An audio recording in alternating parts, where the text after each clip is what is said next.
Em todo o contexto do Novo Testamento, João Batista tem um papel especial, ele tem algo especial. E para entender a figura de João Batista, nós precisamos recorrer ao profeta Elias. Elias, no contexto do Antigo Testamento, é considerado o modelo dos profetas. É aquele profeta que no final da sua vida, ele não sofre um martírio ou sofre uma morte natural, mas que é arrebatado num carro de fogo. Isso em cumprimento às promessas, às visões que o próprio profeta tinha. E este profeta é considerado modelo porque a partir da sua ação profética se esperava a vinda do Messias, aquilo que nós ouvíamos na primeira leitura do profeta Isaías. Isaías já aponta para esta vinda do Messias, e Elias é considerado aquela voz que vem para preparar os caminhos do Senhor. Isso já se esperava da parte de Elias. Porque Elias é o modelo do profeta? Elias é o modelo do profeta porque ele foi chamado a ser profeta num momento muito difícil do povo de Deus, o momento da idolatria. O momento em que o povo de Deus havia se distanciado da verdade, o momento em que o povo de Deus estava voltado para os ídolos. Cultuar a Deus ou cultuar os ídolos tinha a mesma importância, era a mesma coisa, e já não se fazia mais diferença entre as coisas. O povo de Deus havia se desviado daquele caminho, a promessa, a aliança havia sido esquecida pelo povo, mas Deus não se esquece do seu povo. E porque Deus não se esquece do seu povo, Deus chama os profetas e chamou Elias para ser uma voz que falasse a verdade, e por causa deste anúncio da verdade, Elias foi perseguido. Elias foi perseguido, Elias foi buscado por todas as partes, e ainda assim o profeta Elias não se desvencilhou, não recusou falar a verdade, não temeu pela própria vida, porque confiou na promessa, na aliança de Deus. João Batista será a única pessoa em todo o Evangelho que recebe um elogio da parte de Jesus. Jesus vai dizer: olha, entre os nascidos de mulher não existe alguém maior. Jesus não fez este elogio nem para Maria, sua mãe, nem para São José, seu pai. Ele não se preocupou com isso, porque o elogio a São José e a Nossa Senhora é coisa do Pai Eterno. Ele cuidou de fazer este elogio.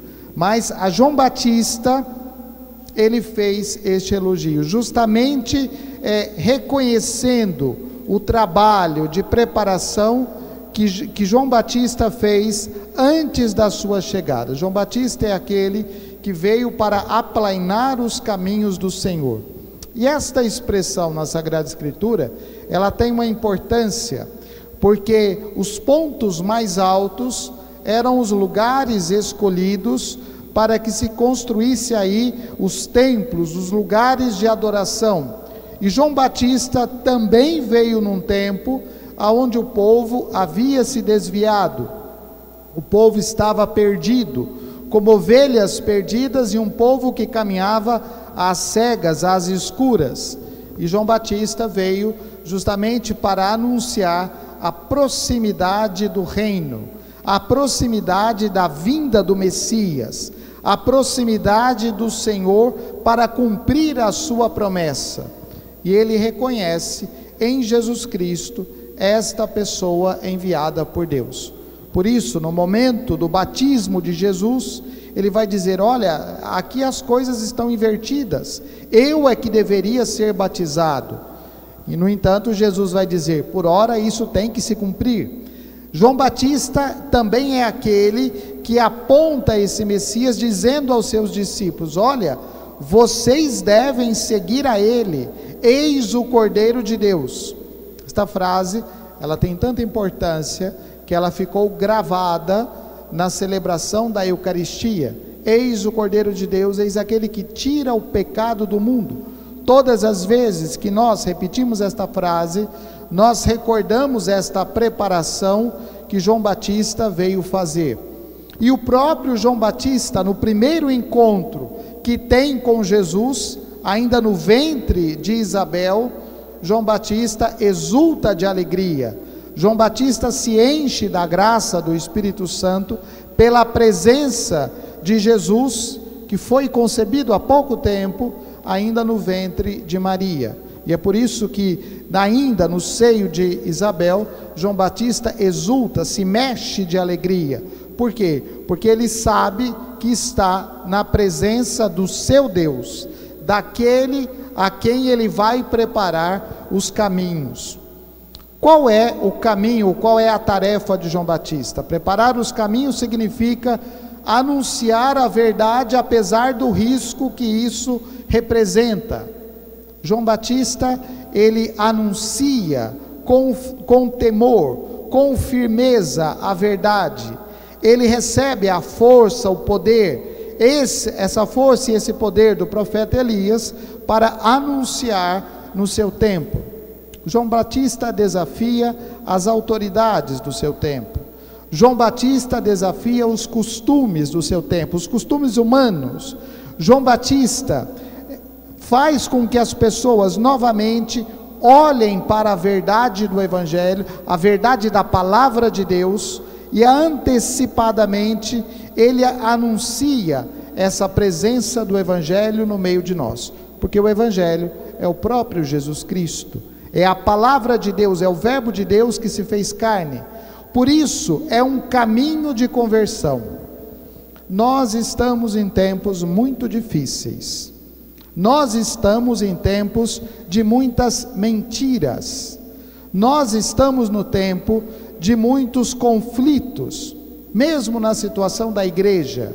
Nós estamos no tempo de muitas pequenas verdades que começam a assumir o lugar da grande verdade que é o Filho de Deus.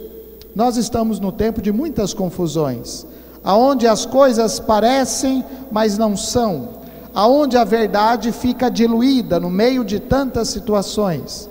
Portanto, nós estamos no tempo de reviver não simplesmente a nossa fé, mas de testemunhar a nossa fé no meio e nas coisas do tempo presente. Nós estamos no tempo onde a figura de João Batista novamente nos convida a preparar os caminhos e os corações das pessoas para receberem a verdade do Evangelho, uma verdade que incomoda. A palavra de Deus incomoda. A palavra de Deus, ela destoa da realidade, porque ela traz luz à realidade. É como se nós pensássemos esta igreja sem as luzes, nós estaríamos na penumbra, no escuro. Cristo é a luz que veio para iluminar, mas um tempo que rejeita a luz, um tempo que escolhe as trevas, um tempo que escolhe a mentira, um tempo que escolhe as coisas que são duvidosas e não a verdade da palavra de Deus. Por isso, celebrar João Batista é reanimar a nossa fé, mas é também suscitar em nós o desejo e o compromisso de testemunhar a nossa fé. Não adianta fazer uma bonita celebração, não adianta fazer uma solenidade, se depois, na prática, nós não vivemos esta palavra. Nós não nos comprometemos com esta palavra, nós não assumimos a necessidade, a tarefa, o risco de testemunhar a nossa fé nesta realidade do mundo, não em outro mundo, não no mundo perfeito, não no mundo onde não existam perseguições, não no mundo onde todo mundo aceite a fé cristã, mas justamente no mundo que hoje começa a dar passos largos, rejeitando a fé cristã e rejeitando o próprio Jesus Cristo.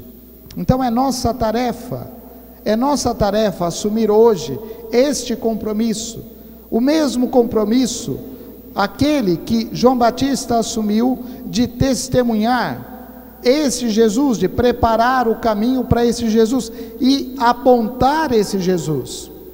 Se nós recebemos a Eucaristia, nós recebemos a Eucaristia como alimento. Então nós devemos ser um sinal da presença eucarística de Cristo na realidade e nas coisas do mundo. A Eucaristia não fica presa na igreja, mas através de nós, que dela nos alimentamos, nós testemunhamos essa força na realidade do mundo.